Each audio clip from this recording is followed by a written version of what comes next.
Na Epístola do Apóstolo Paulo aos Efésios.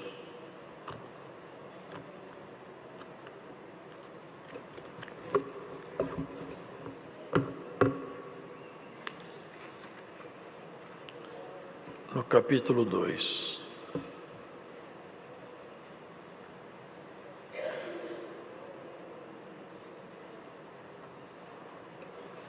Palavra também conhecida.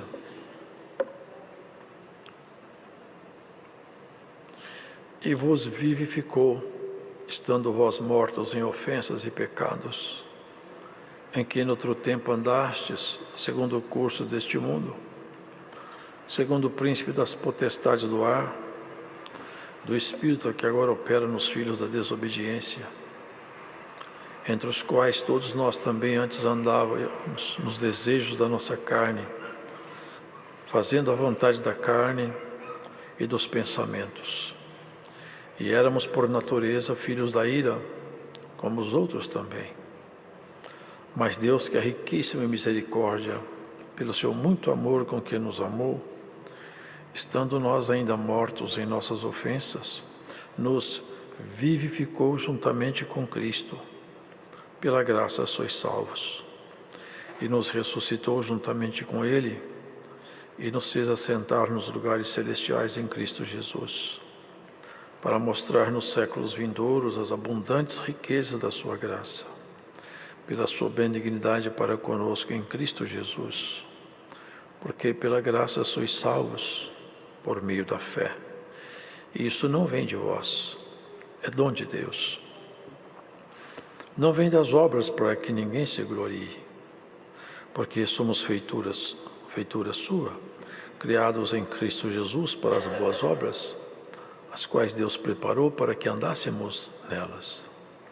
Portanto, lembrai-vos de que vós, no outro tempo, eres gentios na carne, e chamados incircuncisão, pelos que na carne se chamam circuncisão, feita pela mão dos homens, que naquele tempo estáveis sem Cristo, separados da comunidade de Israel e estranhos aos concertos das promessas, não tendo esperança e sem Deus no mundo.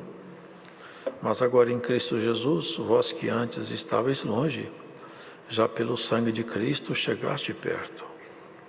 Porque Ele é a nossa paz, o qual de ambos os povos fez um, derrubando a parede de separação que estava no meio. Na sua carne desfez a inimizade, isto é, a lei dos mandamentos, que consistia em ordenanças, para criar em si mesmo dos dois um novo homem, fazendo a paz. E pela cruz reconciliar ambos com Deus em um corpo, matando com elas inimizades. E vindo, Ele evangelizou a paz, a vós que estáveis longe e aos que estavam perto. Porque por Ele ambos temos acesso ao Pai em um mesmo Espírito. Assim que já não sois estrangeiros, nem forasteiros, mas concidadãos dos santos e da família de Deus, edificados sobre o fundamento dos apóstolos e dos profetas, de que Jesus Cristo é a principal pedra da esquina, no qual todo edifício bem ajustado cresce para templo santo no Senhor, no qual também vós juntamente sois edificados para a morada de Deus em Espírito. Amém.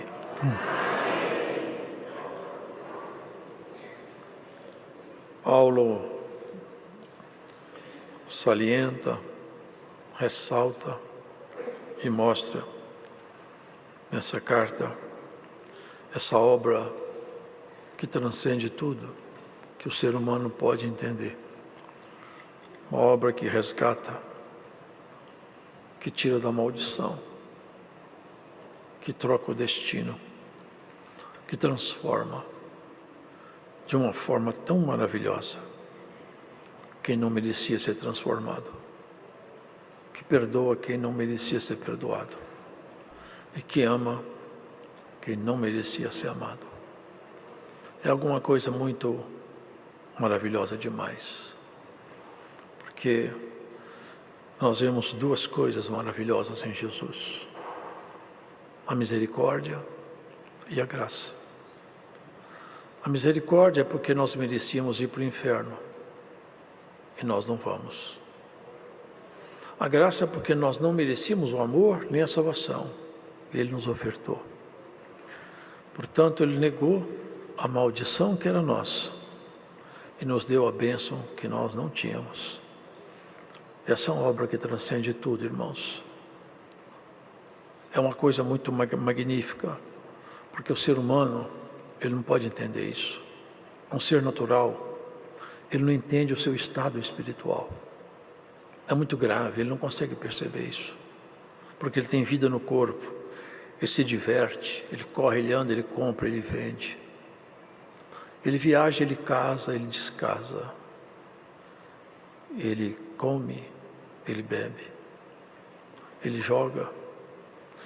Tudo ele faz e parece que tudo vai bem. Mas não vai bem.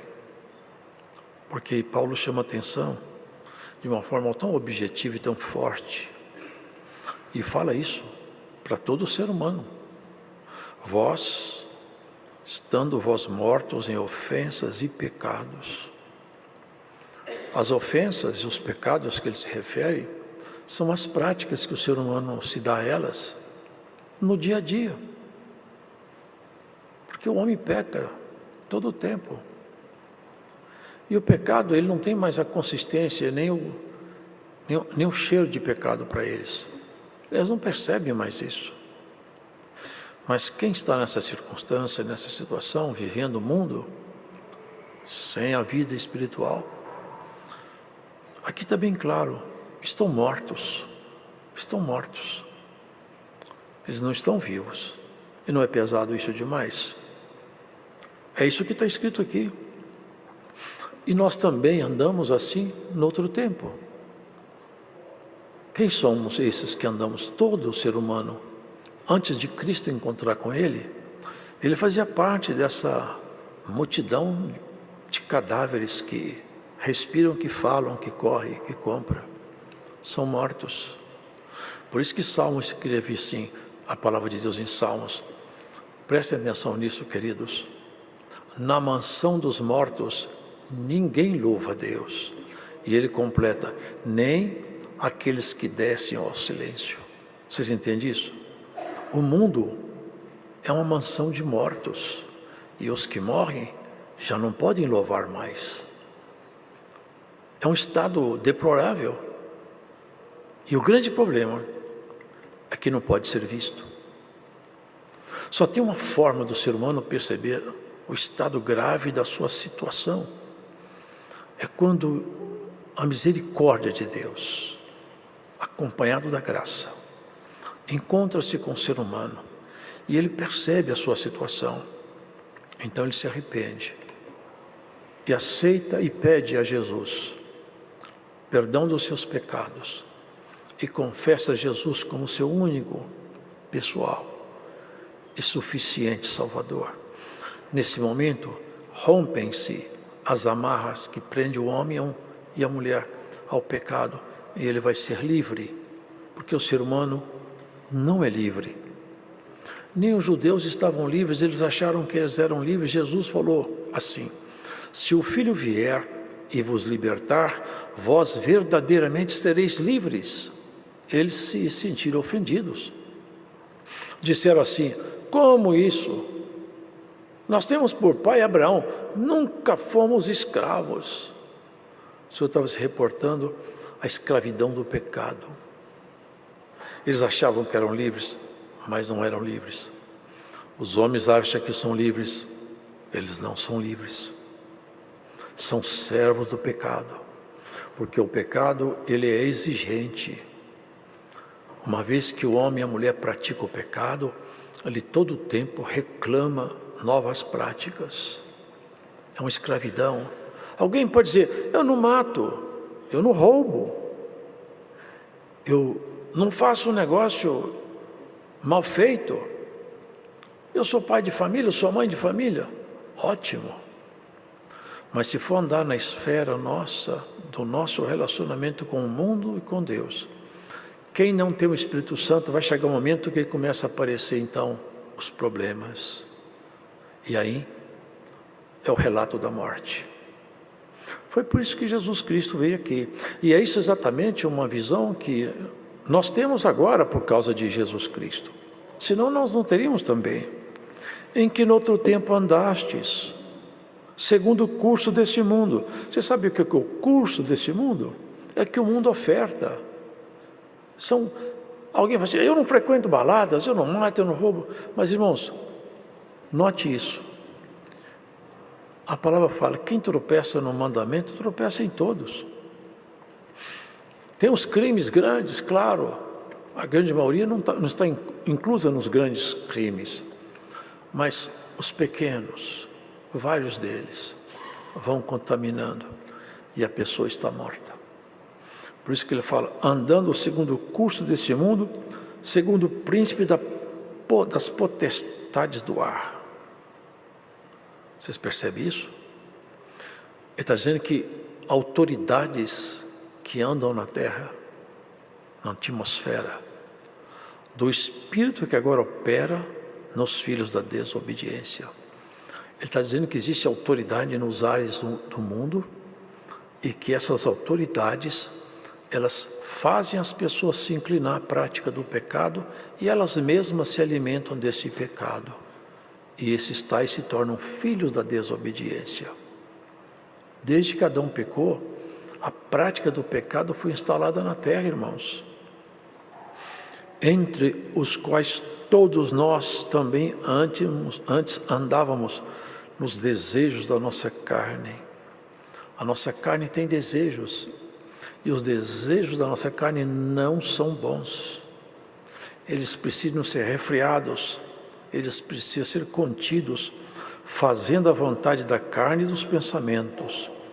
E olha isso aqui, e éramos por natureza filhos da ira. Ninguém se ofende, irmãos, mas essa é a verdade. Quem não é filho de Deus é filho da ira. É filho da ira. Como os outros também. Isso quer dizer que se alguém é filho da ira, se ao longo da sua vida ele não tiver um encontro com Cristo e não mudar seus caminhos, ele vai encontrar um tribunal e vai encontrar uma condenação. Porque os livros vão se abrir. Está escrito isso, irmãos. Vocês já leram em Apocalipse? Abriram-se os livros. Abriram-se os livros.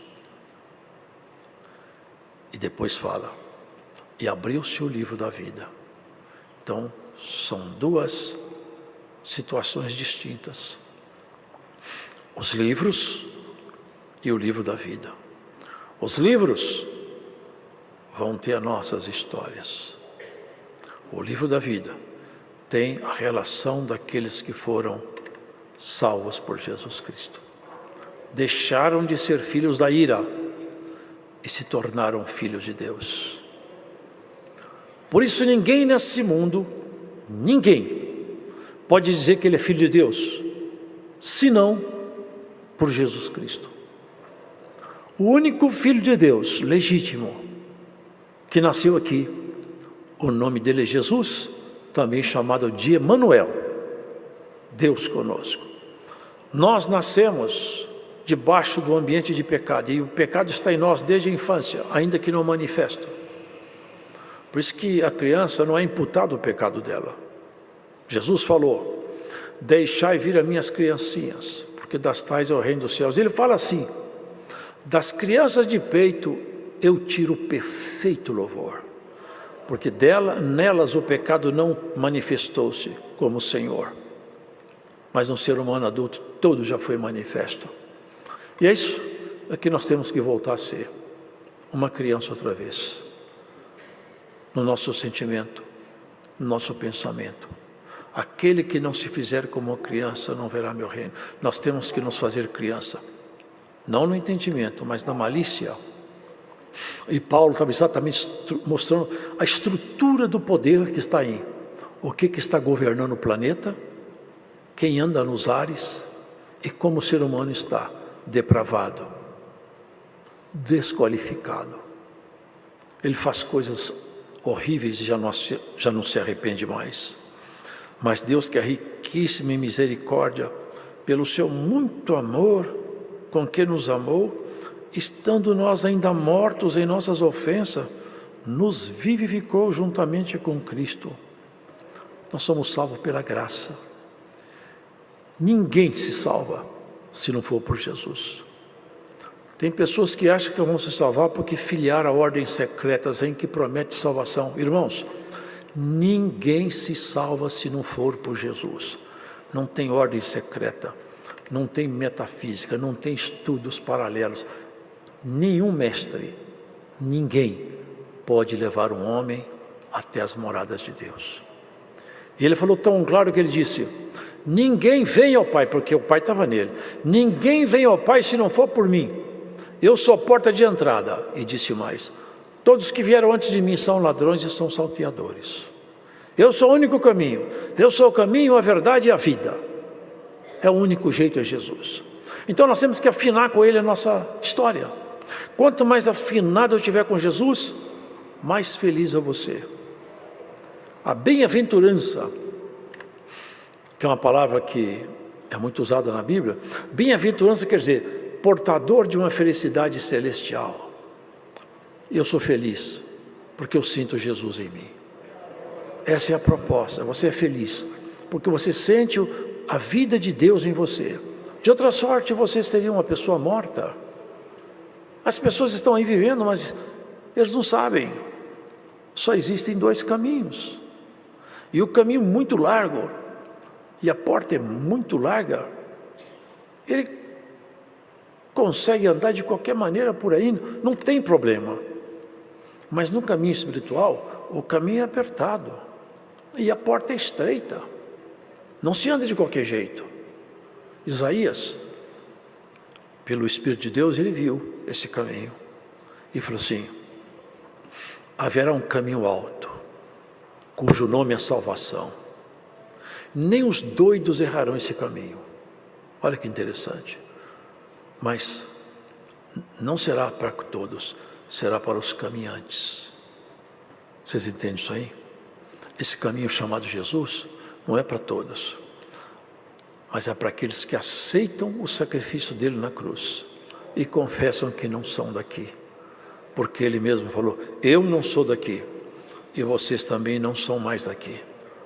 Que desde que o Espírito de Deus entrou em você, você não é de você mesma, nem você é de você mesma mais. Você agora é de Deus, conquista de Deus. E a estrutura que tem fora, a cada ano degrada mais.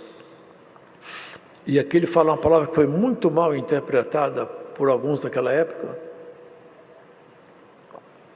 E ele teve muito problema com isso, porque ele estava dizendo o seguinte: ora, se eu estava morto no pecado, porque ele mesmo estava, vocês lembram, ele matava cristão.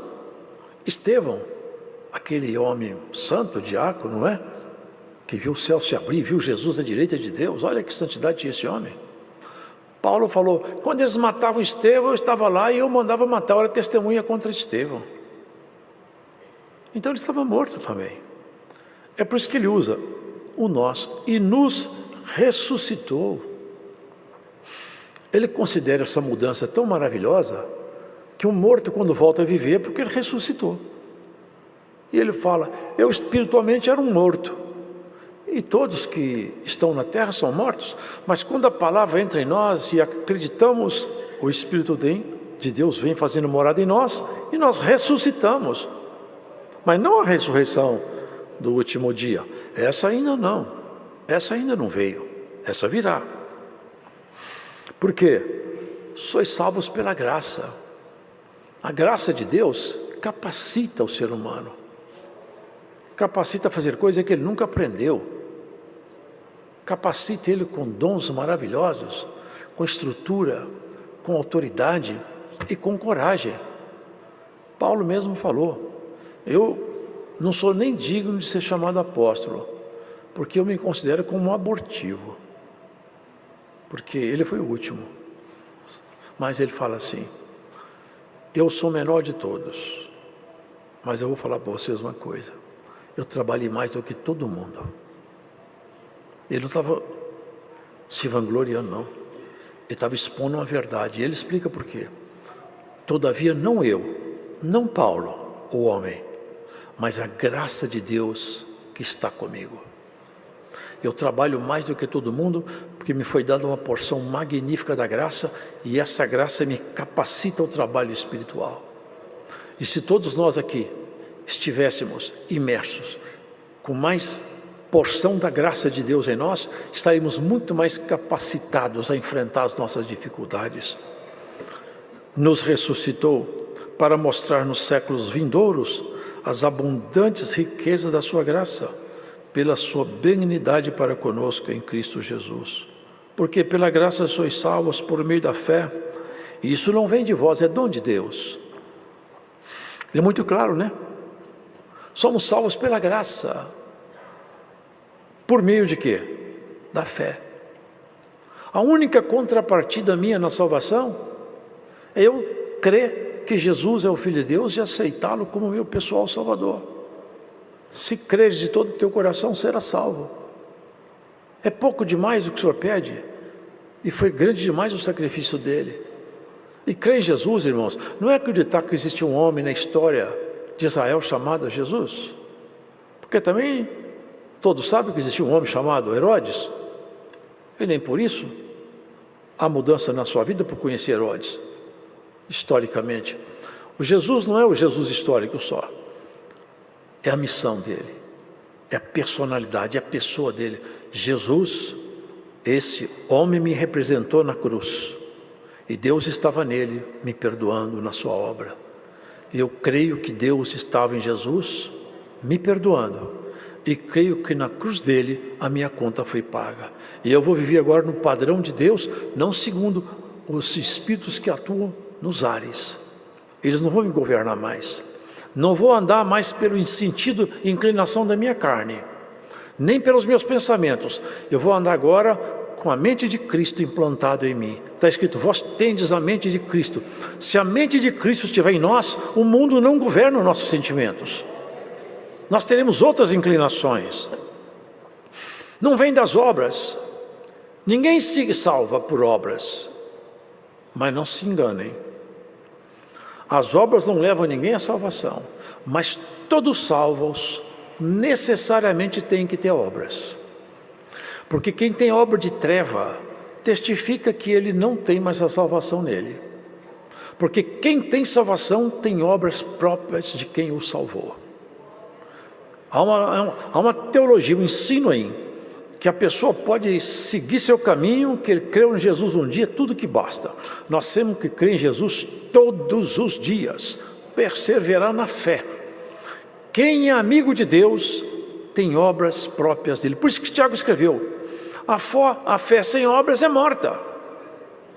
Como que alguém pode falar que tem fé e pratica toda sorte de iniquidade? É mentira dele. Não tem fé não. A fé provoca obras, porque quem pratica o pecado está morto. Quem está vivo pratica as obras da graça. É assim que funciona. Então eu sou salvo pela graça mediante a fé, e por causa da fé que está em mim, as minhas obras mudaram, porque eu era morto e eu ressuscitei. Eu não sou morto mais. Os mortos são colocados em ambientes difíceis de se olhar, sepulcros. Aqui os mortos andam, aqui os mortos dançam, fazem filmes, jogam, são ídolos. Mas os vivos, eles se escondem do palco dessa vida. Andam diferente de todo esse povo que está aí fora. Irmãos, o caminho do Senhor é muito claro para nos mostrar nossa própria responsabilidade diante dele. Porque ele fala, somos feitura sua, criados em Jesus para as boas obras, percebes? Criados em Jesus. Ninguém nasce filho de Deus, nós somos adotados, fomos adotados. As boas obras, as quais Deus preparou, porque somos feitura sua, criados em Jesus Cristo, para as boas obras, as quais Deus preparou para que andássemos nela. Deus preparou essas boas obras para nós, nos inclinando a coisas boas. A nossa inclinação é para as coisas boas. É assim que o homem e a mulher de Deus, ela vai crescendo em graça, aumentando a sua estatura espiritual, gostando de coisas mais refinadas, mais puras, mais excelentes. Eu uso sempre um exemplo que é muito simples, que a natureza revela para nós. Se nós buscarmos as coisas de Deus, nós seremos, é apenas uma analogia, como o beija-flor. Ele gosta de flores, de néctar, mas senão nós seremos como os abutres. Eles gostam de carne putrefada, eles são atraídos por mau cheiro. O abutre, ele sente o cheiro de uma carne em estado de decomposição e vai até lá porque ele é atraído pela putrefação da carne. Mas o beija-flor morre de fome, mas não se alimenta disso. Ele é atraído pelo cheiro das flores. É assim que é. Quem está morto vai às carnes putrefadas. Quem está vivo vai até as flores. Quem está morto vai até o pecado, a prostituição, a lascívia, vai até a homossexualidade, ao crime, ao roubo, à mentira, à trapaça. É lá o ambiente de quem está inclinado à morte. Quem está vivo vai à palavra suave, ao amor, ao perdão, à oração, à humildade, à paciência, à calma. Cada um vê se está morto ou se ressuscitou. Para onde que está inclinado o seu coração? Se o seu coração estiver inclinado para essas coisas boas, que promovem cheiro de vida, dá glória a Deus. Deus te ressuscitou. Mas se você está inclinado às coisas putrefadas, clama a Deus, porque Ele tem misericórdia, porque Ele troca seu instinto. E você tem um instinto de beija-flor e não um instinto de abutre. Porque em fora, irmãos, o que o mundo oferece, a inclinação da carne, é a inclinação de carnes putrefadas. Para Deus isso aqui cheira mal, cheira mal. Nenhum dessas pessoas que praticam a maioria das coisas feias não tem coragem de projetar num telão que eles fazem escondido. Sabe por quê? Eles sabem que essas coisas são horríveis. A não ser a pessoa quando deprava muito, aí sim, elas não se incomodam com mais nada. Mas grande parte das pessoas que vivem no pecado não querem que seu pecado apareça. Mas filho de Deus é assim, se vai para o pecado e não muda, porque o diabo ajuda a pecar, mas não ajuda a esconder o pecado não. Depois ele envergonha. Mas olha, a palavra do Senhor está aqui. Você ressuscitou? Você é uma mulher feliz, é um homem feliz. Você já ressuscitou. A mansão dos mortos está aí dançando. Olha o carnaval, quanta coisa tenebrosa acontece nesse mês de outubro, em festas como Halloween, invocando as próprias trevas, vampiros, coisas horríveis. Todo mundo se diverte com isso. Irmãos, nós temos que olhar para frente, porque esse mundo aqui não tem nada para nos ensinar. Nem os nossos professores. Se não tiver uma formação cristã, o que ele pode te ensinar são disciplinas técnicas, valores se apega na palavra de Deus. Tem muitas pessoas que, por achar que o professor é muito sábio, acaba adquirindo seus valores. Valores só tem um sábio para você adquirir com ele, chama-se Jesus Cristo. Portanto, lembrai-vos de que no outro tempo eram gentis na carne, chamados incircuncisão, pelos que na carne se chama circuncisão, feita pela mão dos homens, porque os judeus,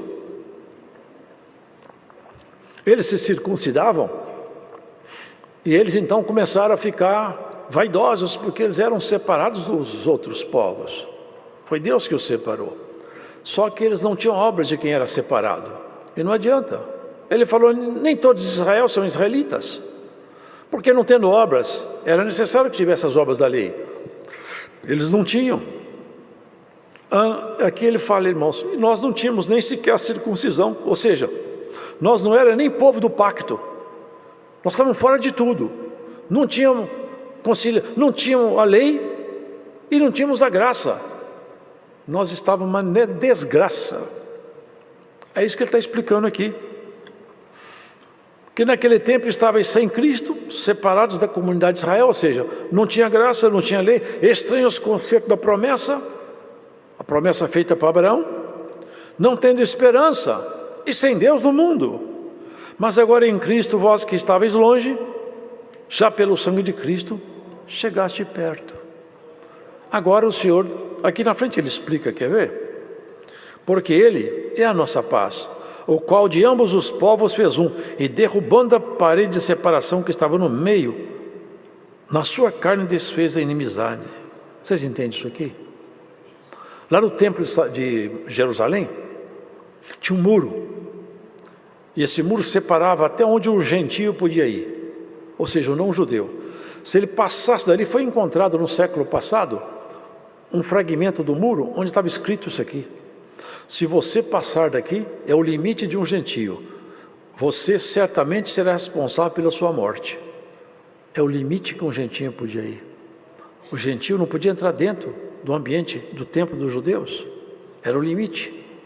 Jesus falou, no templo tinha uma separação, o gentio não podia entrar, mas quando eu subi na cruz, eu derrubei essa parede, e o templo foi derrubado também, aquele templo físico foi derrubado, e ele falou, eu derrubei a parede, agora o judeu não me acha por ser judeu, nem o gentio me perde por ser gentio.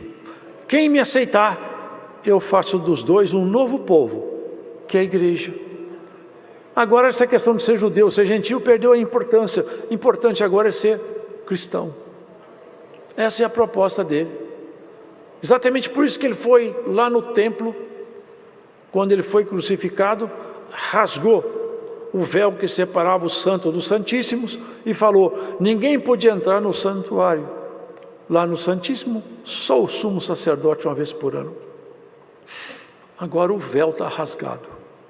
Agora o gentio judeu, se o judeu aceitar Jesus como seu salvador, o gentio aceitar Jesus como salvador, formamos uma família nova. E essa família nova vive segundo o padrão de Cristo. Vós que antes estavais longe, já pelo sangue de Cristo chegaste perto, porque Ele é a nossa paz. Na sua carne desfez a inimizade, isto é, a lei dos mandamentos, que consistia em ordenanças para criar em si mesmo dos dois um novo homem, fazendo a paz, e pela cruz reconciliar ambos com Deus em um corpo, matando com ela as inimizades. E vindo, Ele evangelizou a paz a vós que estáveis longe e aos que estavam perto, porque por Ele ambos temos acesso ao Pai em um mesmo Espírito. Assim que já não sois mais estrangeiros, nem forasteiros, mas concidadãos dos santos e da família de Deus, edificados sobre o fundamento dos apóstolos e dos profetas, de que Jesus Cristo é a principal pedra da esquina. Eles, quando o anjo foi anunciar a vinda de Jesus, ele apresentou-se na casa de uma camponesinha, uma mulher simples, no cair da tarde, e falou com ela, salve agraciada, o Senhor é contigo. Apresentou-se como um homem. Ela ficou pensando, mas que saudação diferente, eu não conheço esse homem. Mas não era um homem, era o anjo que assistia diante do Senhor. Ali, o Senhor disse assim, em ti vai ser gerado um varão, ele vai reger as nações com vara de ferro. Ai de quem tropeçar nele, ele vai ser uma pedra de tropeço. Ai de quem cair sobre ele, ele vai ser uma rocha de escândalo. E aqui, irmãos, ele deixou bem claro, estabelecia ali agora um marco novo, uma pedra para a sustentação de um povo, de uma igreja. E nós estamos construindo a nossa casa em cima dessa pedra, que muitos se escandalizaram nele, se escandalizam até hoje. Outros zombaram dele, porque ele era simples demais. Mas, irmão, veja que, no qual também vós juntamente sois edificados para moradas de Deus no Espírito Santo. Enquanto aqueles judeus se admiravam com a estrutura do templo, falaram para o Senhor, olha, Senhor, que templo, olha que coisa mais linda. 47 anos isso foi feito. O Senhor disse, ele não vai ficar pedra sobre pedra que não seja derribada aí. A glória que vocês estão olhando, não é glória mais. Mas eu vou falar para vocês, derribai esse templo, em 3 dias eu reedifico ele.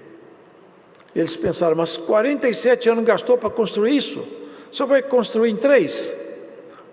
Mas eu estou falando, ele está falando de outro templo. Ele, no 3º dia, a morte não conseguiu mais segurar Jesus. Teve que soltá-lo. Ele subiu pela autoridade dele, pela força de Deus. Assentou-se, está sentado à direita do Pai. E é Senhor de tudo.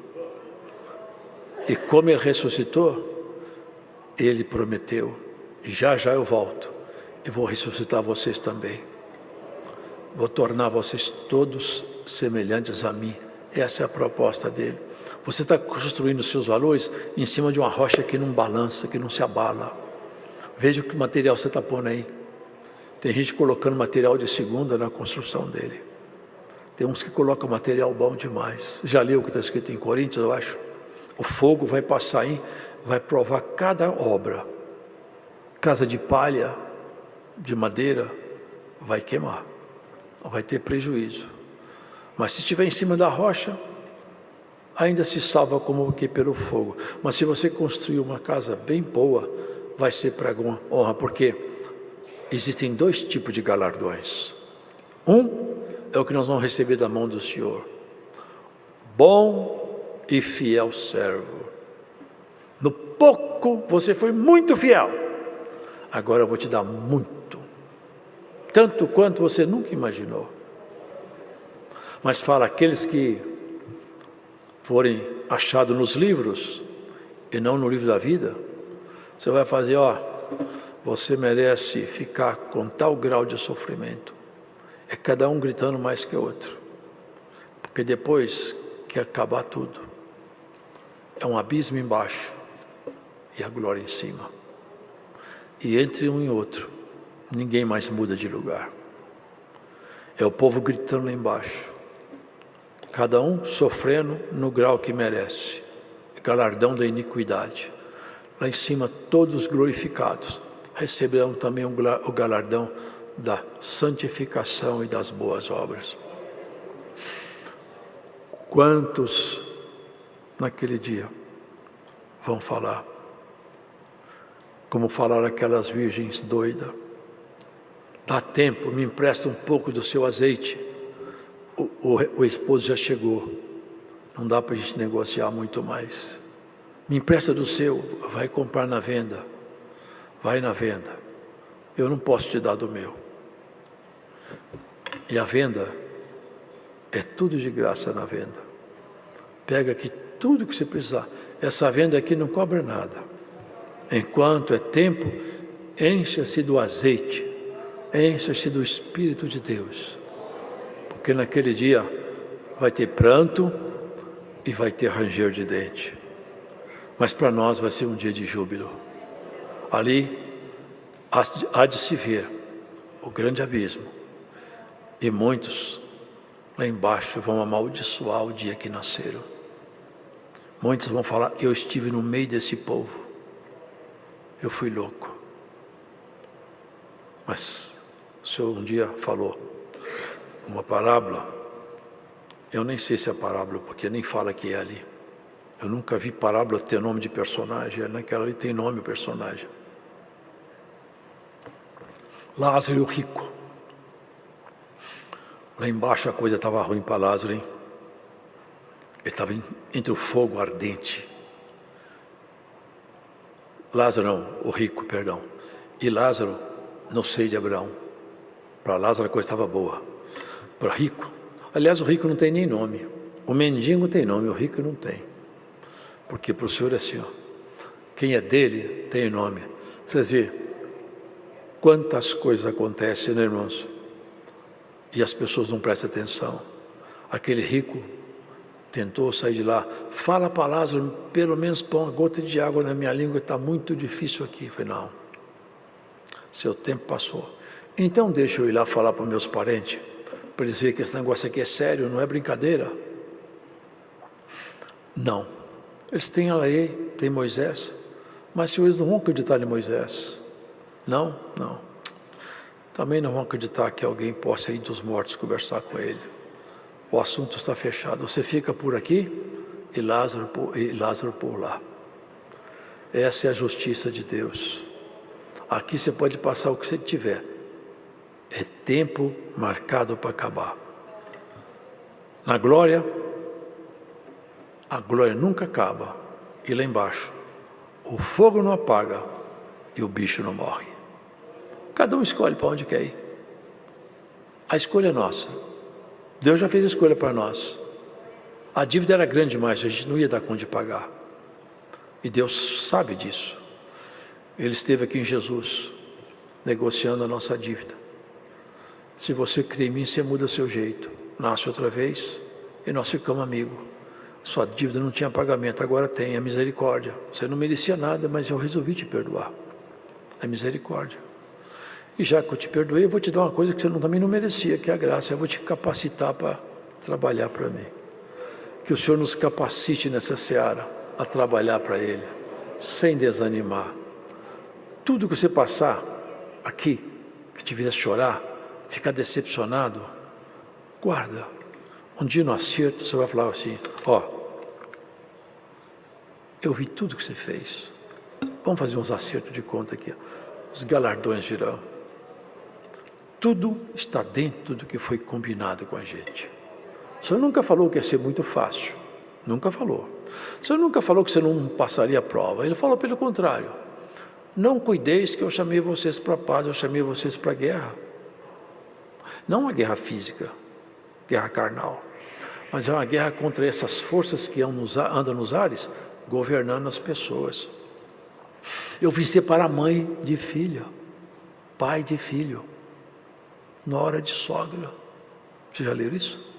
Porque à medida que a palavra entre nós e o Espírito Santo se apodera de nós, nós ressuscitamos e paramos de correr atrás do mundo.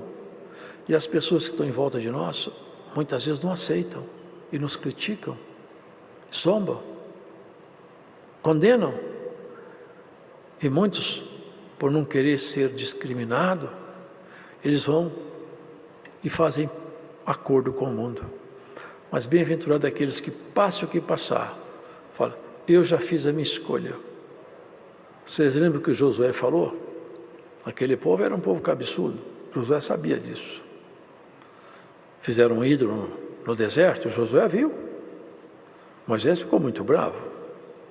Ele já sabia o que aquele povo fazia. Ele falou assim: olha, eu quero falar uma coisa com vocês. Reuni todo mundo. Eu não sei o que vocês vão fazer. Agora eu vou dar uma notícia para vocês acerca da minha pessoa e da minha família. Eu e minha casa, nós vamos servir o Senhor. Vocês escolham quem vocês querem servir. Eu e minha casa serviremos ao Senhor. E você, irmão? E você, irmã? E sua casa? A quem você vai servir?